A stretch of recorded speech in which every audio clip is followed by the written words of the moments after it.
We have Ambassador Wendy Sherman on the phone now, it sounds like. And Ambassador, thank you for joining us. I want to read a little bit from the Omani foreign minister's statement from this morning. He says, "I am dismayed. Active and serious negotiations have yet again been undermined. I urge the United States not to get sucked in further. This is not your war." There were a lot of back and forth negotiations that sounded, at least what the Omani foreign minister told David Rohde, that they were on the way to something here. But my question for you is, were the negotiations just for show, and were we always going to end up on this day like this? Well, from the reporting that's been done this morning, it sounds like this has been planned, this war, for some time. It is a war of choice, not of necessity. I'm not clear what the imminent threat to the United States is. Look, the Iran regime is odious and terrorizes its own people and the world. That said, there are plenty of odious governments around the world, and I don't know if President Trump expects to bring freedom to everyone. This is clearly not what the American voters voted for. President Trump is not the president I voted for, but nonetheless, the American people elected him on the idea that we would not do these war of choice, particularly in the Middle East.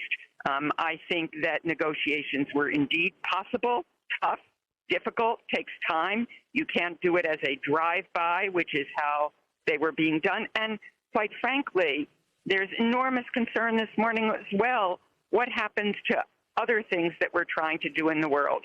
Bring an end to Putin's horrific, illegal invasion of a sovereign country, Ukraine. What will happen to the Gaza plan to ensure that the Palestinian people have a future and Israel is secure? So there is a lot to unpack here, and it's sort of strange.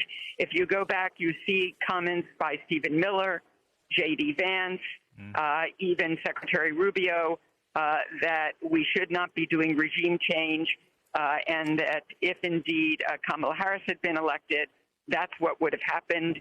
But here we are, President Trump, putting our men and women at great risk, our military and civilians all over the world.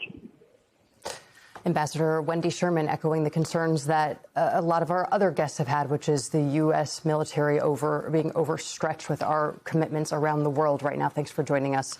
And joining us now is Nicholas Kristof, New York Times columnist and Pulitzer Prize-winning author, and Ayman Mohadeen, co-host of MS Now's The Weekend Primetime. Ayman, I want to start with you. You've been on air since we got here early this morning and even before that. Can you talk a little bit about other expressions of support this administration could potentially make that don't involve shows of military might? David Rohde told us first thing this morning that it was concerning that the internet blockage was occurring. He said it was down to, I believe, 4%. Yeah. How does any sort of opposition even come together in a situation like this, especially, as you noted in the break, when Trump himself is giving some contradictory advice? Yeah, I mean, right now, there's very little information coming out of Iran that is not from the official state media, right? And so that puts the people of Iran, as well as people outside of Iran, into a bit of an information black hole, if you will. The President of the United States came out and said to the people of Iran, you will soon have your government, go basically more or less, once this operation is over, go claim your government, but doesn't offer a roadmap as to what that will look like, certainly doesn't offer what resources are being made available to those inside of Iran who may be sympathetic to this military operation. And there are a lot of people who are anti-regime inside Iran who would love to see this regime collapse. But there is, at this moment, no clear plan or plan of action for what the president specifically spelled out. The other major concern in all of this is the humanitarian situation. We are getting some troubling reports right now coming out from Iran. And it's very difficult to verify this. It's very difficult to get a sense of the casualty figures and what has or what has not been targeted. I've spoken to multiple Arab officials in the region who some have relations with Iran, have a diplomatic presence. They're able to get some information out. And what they're describing right now is a lot of fear and a lot of apprehension, a lot of uncertainty, but also some very disappointed with the lack of U.S. support for some of these Gulf countries. And in some ways, this is going to be a race against time, because as we've now seen, countries like the UAE, Qatar, Kuwait, Bahrain have all been subject to these missile attacks. The U.S. had provided them interceptor missiles to be able to shoot some of these down. The question is going to be how quickly can the U.S. replenish them versus how many more Iran can continue to lob into the region, because that is basically the race against time that we're facing here. Can the U.S. sustain this support for these Arab countries with interceptor missiles and defensive capabilities versus how long the Iranian regime, which seems to still be in place, able to launch this counterattack? Christoph, I want to bring you in here because when you look at the speed at which this feels like it escalated for all of us, it seemed very obvious that the president was going to do this. But the president said on Tuesday a few sentences about Iran. And so when you look at an administration that doesn't feel like it needs to make a case to the American people, to the world publicly about why something like this would need to take place, there were conversations, it sounds like, with some folks on the Gang of Eight. So there was some coordination as the attacks were just about to happen. But the lack of explaining to the American people what this is actually going to look like moving forward, is that an issue or no? Well, I think it is. And I mean, but I think that they not only had trouble explaining to the world what they were doing, I think they frankly had some trouble explaining to themselves. I saw this described as an armada without a strategy. And I think there is something to that.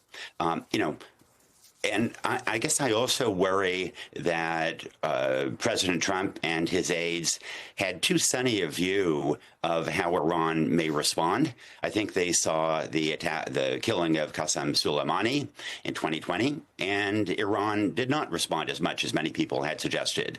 Then last year, after the war, Iran again did not respond as forcefully as many had expected. And so I think that they think, well, we can do this, as we did in Venezuela.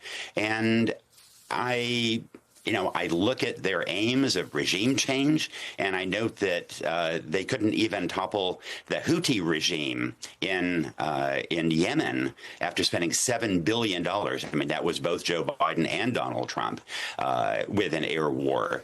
And so, look, I've traveled through Iran, reported there a number of times, and the regime there is unpopular. But the idea that people are going to turn out in the streets and overthrow Ayatollah Khamenei, I'm skeptical. And meanwhile, of course, we have enormous risks to the 40,000 troops in the region, to other countries there, the risk of terror attacks, the risk of the Strait of Hormuz being either closed or traffic limited. I just see this great disjunction between the aims and the probability that it will succeed and the risks to Americans and others. Eamon, let's pick up on what Nicholas was just talking about. One line he just said that jumped out at me in terms of characterizing the Trump administration. We can do this. Yeah. But can the U.S. do this alone?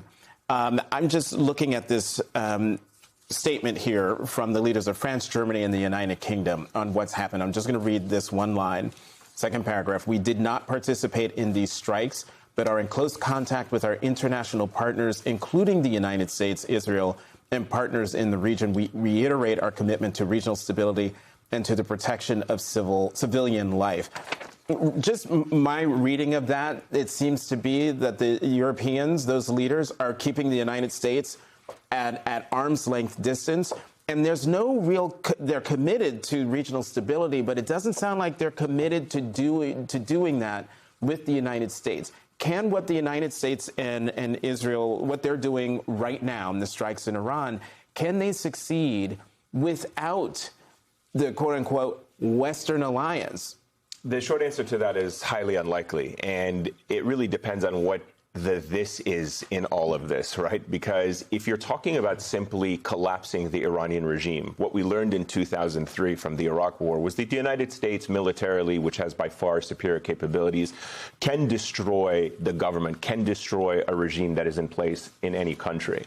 But if they don't have a mechanism to replace this state apparatus that it is about to collapse with some kind of governing structure to control 90 million people, you're going to see what happened in Iraq tenfold in Iran. This is a country that is 90 million people, made up of all kinds of ethnicities, all kinds of competing power centers and factions within that country. It has been held in place by this oppressive regime, which has oppressed opposition, what have you.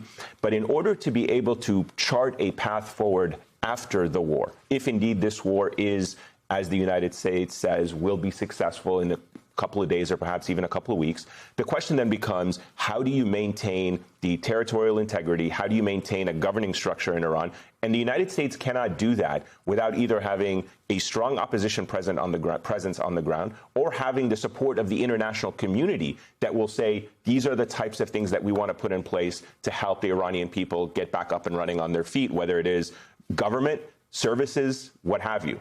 Right now, none of the people that I've spoken to who are anticipating this war, saying like with the presence, this was something that was on their mind, none of them have been consulted about what this is going to look like the day after. None of them have been asked, what do you anticipate happening if we were to collapse this regime?